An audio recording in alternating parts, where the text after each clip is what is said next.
You walk into a room and something looks back at you. Not a person, not exactly. A woman, seated, suspended slightly above the floor in a chair that has decided gravity is optional, and beside her, a hyena, and through the window behind her, a white horse running loose in the street as if it escaped from the inside of her mind, and nobody has told it yet that it can't be there. She is 21 years old in this painting. She is looking at you the way someone looks at you when they already know everything you're going to say and have decided to wait patiently while you say it. You are not looking at a painting. You are standing at the entrance of a world, a complete world, with its own laws, its own sacred geometry, its own women who move through towers by starlight, carrying instruments that don't exist in any known science.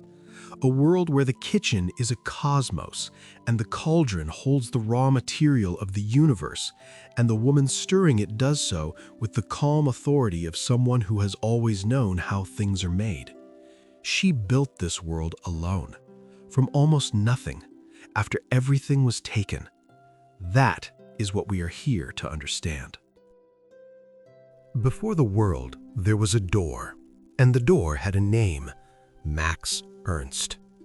46 years old, already mythic, already one of the architects of Surrealism, that strange cathedral the men of Europe built to worship the feminine unconscious, while the actual women who had one stood politely to one side. She met him at a dinner party in London, 1937. She was 20 years old and had already been expelled from 2 convents, already taught herself to paint in secret, already read everything she could find about alchemy and shamanism and the pre-Christian feminine, the wild undergrowth of European thought that the official world kept trying to pave over. They looked at each other across the table. Something in the architecture of her life shifted. Not broke, opened. He was the first person who looked at her mind the way you look at a country you want to spend your whole life exploring. Not a muse, not a surface, a territory. Vast, unmapped, generating its own weather. She left England with him. Her father never forgave her. She didn't ask him to. And in the paintings she made in those first years together, you can feel exactly what it is to be seen that way for the first time. To have someone hold a light up to the interior of you and say, "This, all of this, don't stop." The horses begin here, white, running, moving through the canvas the way a thought moves through a mind that has just been told it is allowed to think as fast as it actually thinks. She had been running that fast her whole life. Now someone was running beside her. They found a house in the south of France, stone walls, a river in the valley below, the Ardèche moving the way things move that had been moving since before anyone had words for movement. They covered the outside walls with creatures, half animal, half human, cement figures pressed into the stone like dreams that had solidified overnight. Inside, they worked. Side by side, day after day, 2 people in the particular intimacy of shared obsession, painting their separate worlds into the same air, the same light, the same hours. Look at the paintings she made here and you can feel the warmth in them, a different quality of warmth than anything before or after. Not happiness exactly, something richer and stranger than happiness. The warmth of a mind working at full capacity inside a life that can hold it. The warmth of being known. The horses multiply. The women appear, emerging fully formed, as if they had been waiting just below the surface of the canvas for exactly this moment, exactly this light. The hyenas take their seats. The towers begin to rise. She was cooking something in those years that had no name yet. Some compound of Celtic myth and alchemical fire and female fury and the specific electricity of 2 minds running parallel at extraordinary speed. She didn't know it yet, couldn't have known, that she was learning to build a world, and that she would have to finish it alone. September 1939. The soldiers came. They took Max because he was German and therefore, in the cold, bureaucratic logic of wartime, an enemy. They took him from the house with the river and the creatures pressed into the stone walls and the particular air that had held both of them working, and she stood in the silence of what remained, and the silence was enormous. She tried everything, went to Andorra, went to Spain, stopped sleeping. The world kept rearranging itself into symbols she couldn't decode fast enough, and she was the only one who could see exactly how it was ending, and nobody would listen. And the mind that had always run faster than the world around it finally outpaced the last tether. Her family had her committed to a clinic in Santander. What happened there? The cardiazol injections, the convulsions, the visions she couldn't separate from the chemicals they were forcing into her blood. She wrote it all down later. Every coordinate, every stone. The way a cartographer maps a country, she prays, no one else will have to visit, but knows they might, knows the map might be the only mercy she can offer. She came back from it. And Max was released, was taken again, was released again, crossed the Atlantic, landed in New York. She found him there. Both of them washed up on the same strange shore, both carrying Santander and San Martin d'Ardèche in their bodies like weather they had survived. They looked at each other and understood, quietly, without cruelty, that what they had been to each other in France was complete, that it belonged to a world the war had eaten. He married someone else. She stood in the ruins of the opened door and felt the full weight of what it means to have been shown a world and then been left to build it without the person who first showed it to you. That weight, that specific, enormous weight.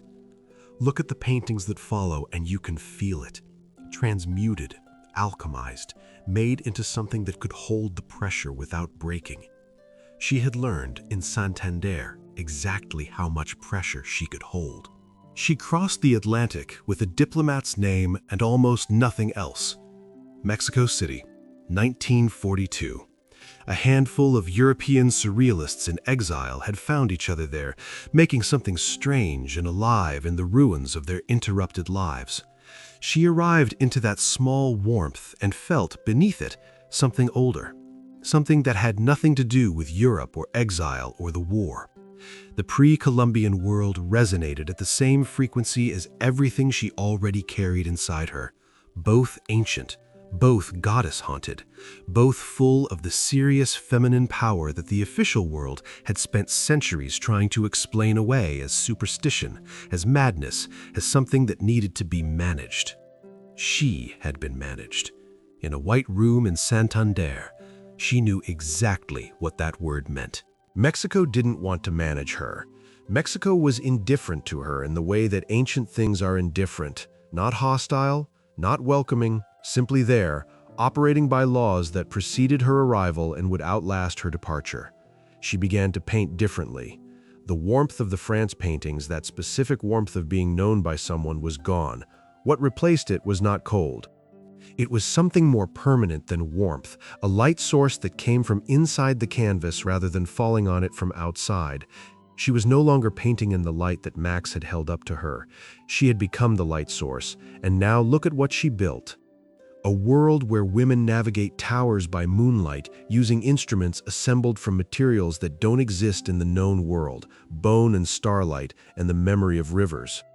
A world where the kitchen is a sacred space, the most sacred space because it is where transformation actually happens, where raw things become nourishing things, where heat and patience and knowledge turn matter into meaning.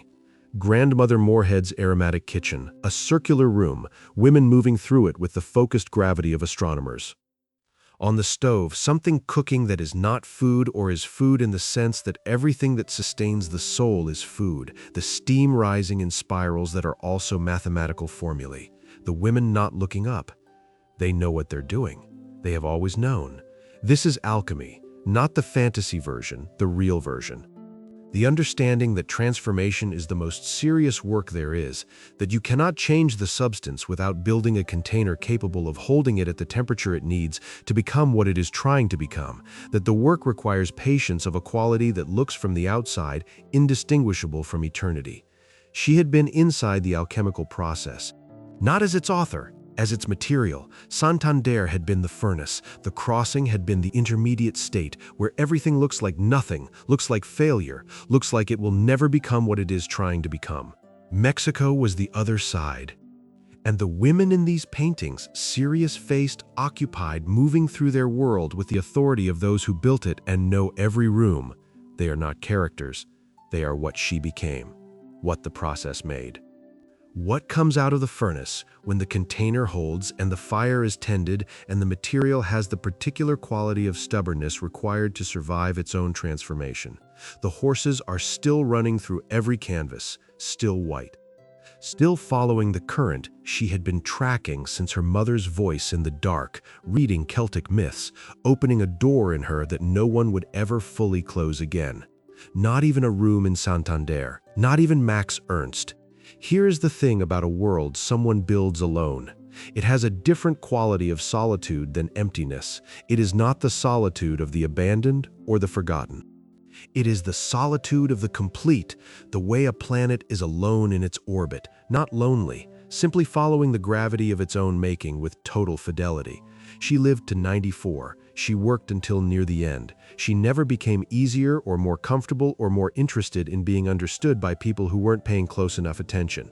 Max Ernst died in 1976. She outlived him by 35 years. She outlived the war that broke her open. She outlived the men who diagnosed her. She outlived the century that tried repeatedly, in various ways, with varying degrees of bureaucratic confidence, to tell her what she was and what she was permitted to become. And the world she built, room by room, canvas by canvas, horse by horse, woman by serious woman, is still there. You can walk into it right now, anytime. The door she left is still open, not accidentally, not out of carelessness, but because that is what you do when you have built something true. You leave it open. You leave it for the ones who will come after and stand in front of the canvas and feel somewhere below the rational mind, in the part of the body that dreams, that they have been here before. That this world is not foreign, that they always knew these women and these horses and these towers and this kitchen where the cosmos is being quietly, seriously cooked. She built it from a broken door. From a wound that opened her and a world that tried to close her back down. From Santander and the Ardèche and the Atlantic crossing and 50 years of mornings in Mexico where she got up and went to the canvas and did the work. She built it alone. She left it unlocked. Go in. Leonora Carrington, 1917 to 2011. The horses are still running. The kitchen is still warm.